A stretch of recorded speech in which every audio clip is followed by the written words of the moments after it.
Enak aja anak-anak saya terus mau supaya kenapa sih kalian dibegitukan?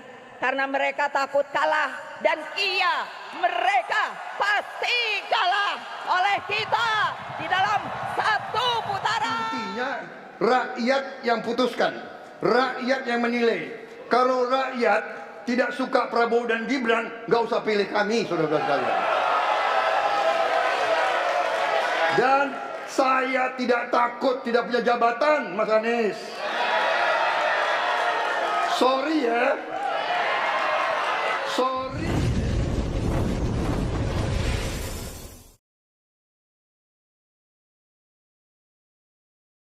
Seluruh calon presiden untuk naik ke atas panggung. Kami persilakan Bapak untuk menuju ke panggung utama. Ya, dan untuk segmen ini kesempatan pertama akan diberikan kepada calon presiden nomor urut 1 untuk bertanya kepada calon presiden nomor urut 2. Dan waktu Bapak 1 menit dimulai dari sekarang. Terima kasih. Pada tanggal 25, Pak Prabowo mendaftar ke KPU sebagai pasangan calon presiden, calon wakil presiden. Sesudah keputusan MK. Dan kemudian di MK dibentuk MK-MK. Yang hasilnya mengatakan bahwa terjadi pelanggaran etika berat yang menyebabkan keputusan yang dibuat oleh MK secara etika bermasalah. Kemudian Bapak punya waktu sampai dengan tanggal 13 November, karena di situ adalah waktu terakhir untuk mengambil keputusan bila ada perubahan.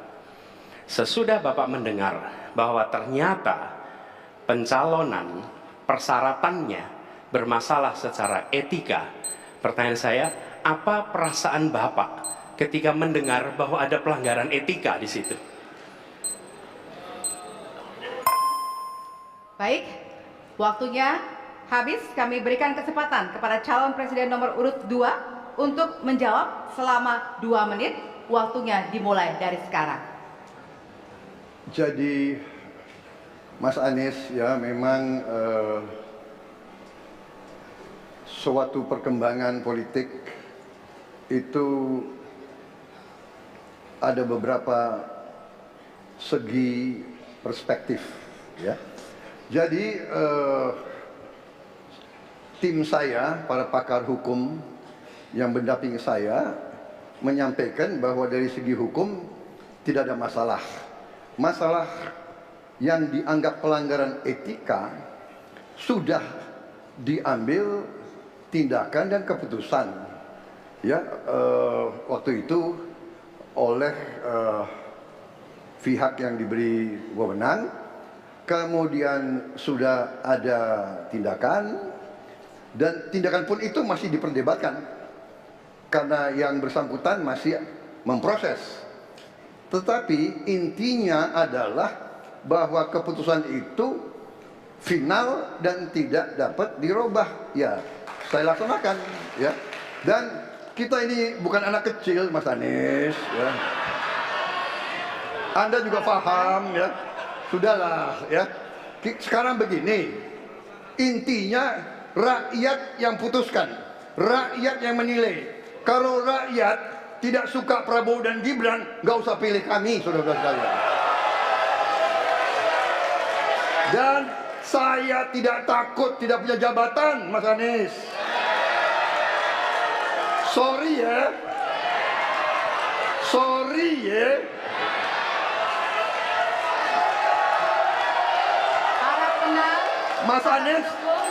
Mas Anies, saya tidak punya apa-apa. Saya sudah siap mati untuk negara ini.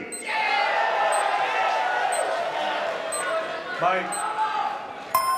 Waktu Anda habis, Bapak, dan selanjutnya kami persilakan kepada calon presiden nomor urut 1 untuk menanggapi jawaban dari calon presiden nomor urut 2. Waktu Bapak 1 menit.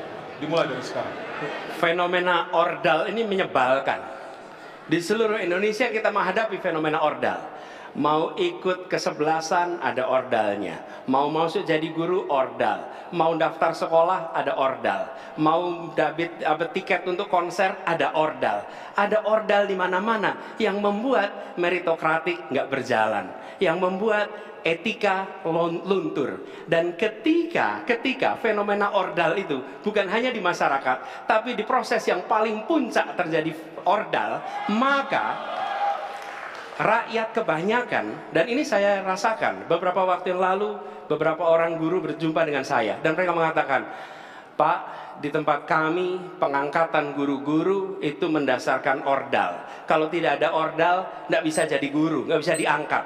Lalu apa jawabannya? Atasan saya bilang, wong yang di Jakarta aja pakai ordal, kenapa kita di bawah tidak boleh pakai ordal? Negeri ini rusak apabila tatanan itu Waktunya hilang. habis. Ya. Sekarang kami berikan kesempatan kepada calon presiden nomor urut 2 untuk menanggapi tanggapan dari calon presiden nomor urut 1. Waktunya 1 menit dari sekarang. Mas Anies, dalam demokrasi kekuasaan tertinggi ada di rakyat. Hakim yang tertinggi adalah rakyat. Tanggal 14 Februari rakyat yang akan mengambil keputusan.